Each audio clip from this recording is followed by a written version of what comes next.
I was just going to read two short portions. I said that this is one of the main thematic explorations of this book was that question of expectations versus reality, and how do you hold the disparity of that? That expectations being let down and rolling with it is sort of a way of giving up and squaring up, right? I wanted X, I got Z, yeah? So I'm gonna read Sam's vision for the summer, just briefly. What he imagined would happen when he piled his family into a Winnebago after cashing in his retirement and almost losing his job, but not telling his wife about it. Here's what he thought it was gonna be. In his vision, so he's sleeping in the camper van still at this point with his wife. In his vision, he could see his smiling son wiping water from his eyes after a cannonball from the nose of a raft.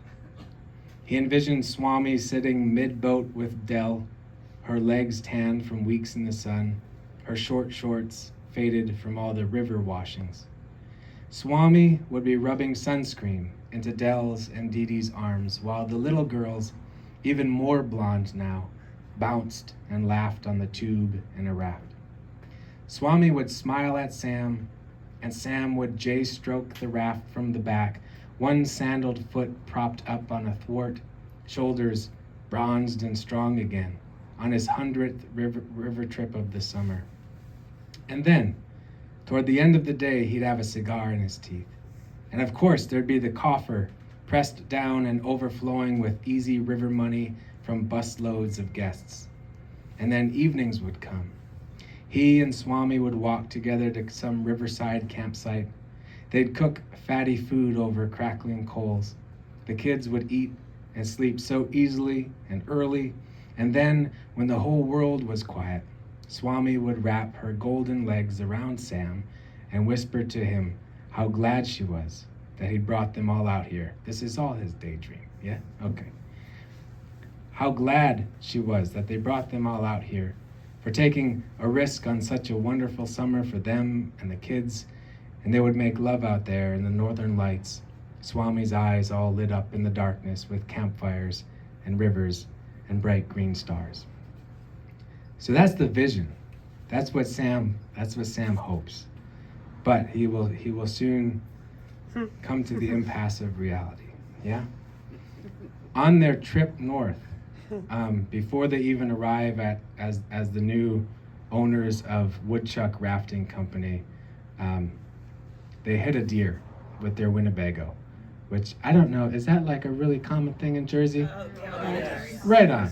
All right, Wisconsin too, we share that. Yeah, we hit deer all the time. Okay, so they hit a deer, the campers broke, and in the north woods of Wisconsin, these roads are there's not much out there, right?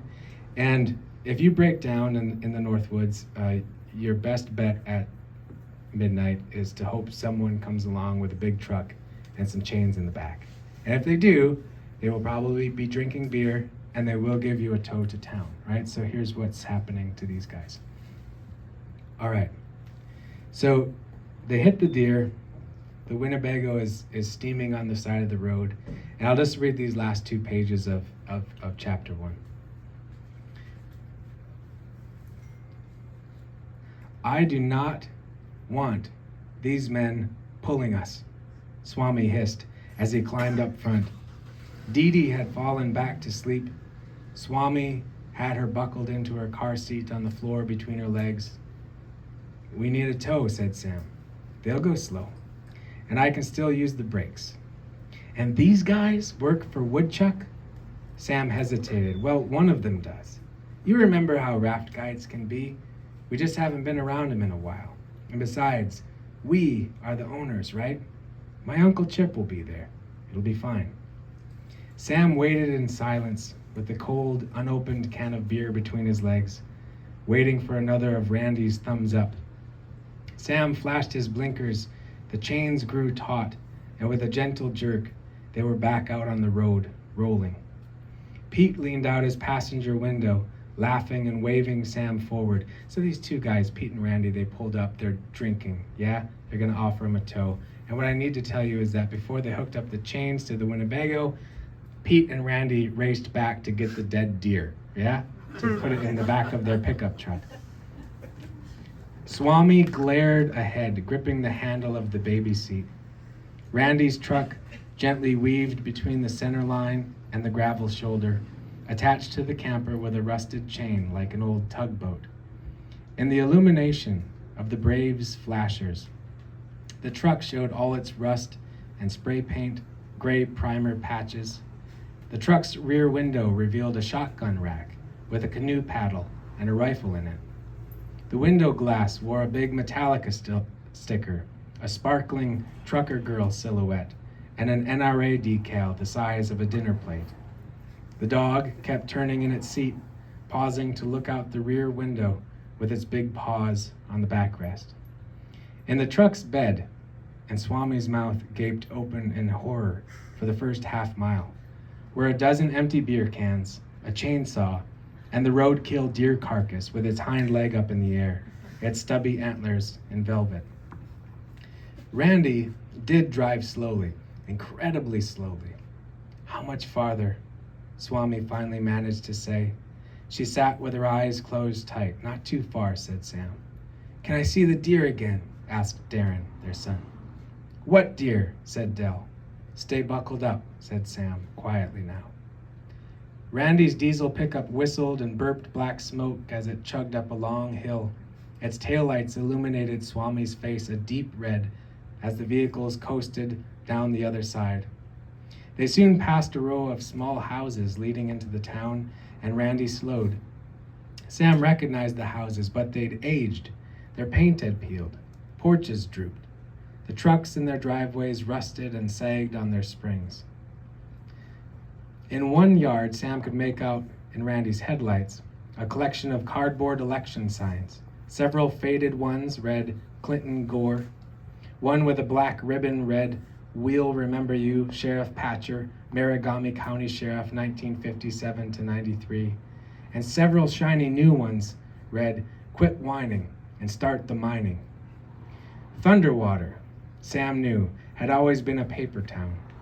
Its small collection of square homes trailing like a tail along the riverbank downstream of the pulp mill that built them. But things had changed since he was a kid. It looked rougher now, like hard times had come or a river flood.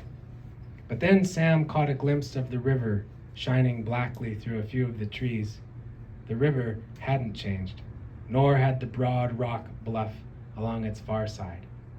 The pines on the bluff's top blocked a few of the stars, and there was the giant moon too, more permanent and older than all of it. One last bend, and Sam saw the town's official entrance, but he didn't triumphantly shout out their arrival as he'd envisioned he would. The kids didn't cheer, and Swami didn't smile at him. The kids stayed quiet, and Swami's eyes stayed closed. A single streetlight illuminated a big faded sign hung between two poles, painted with images of pines and a river, a tiny pulp mill dam, and a huge copper-colored muskie chasing a spinnerbait. Beneath the muskie and yellow letters, the sign read, Welcome to Thunderwater, population 284. And that's their entrance into town.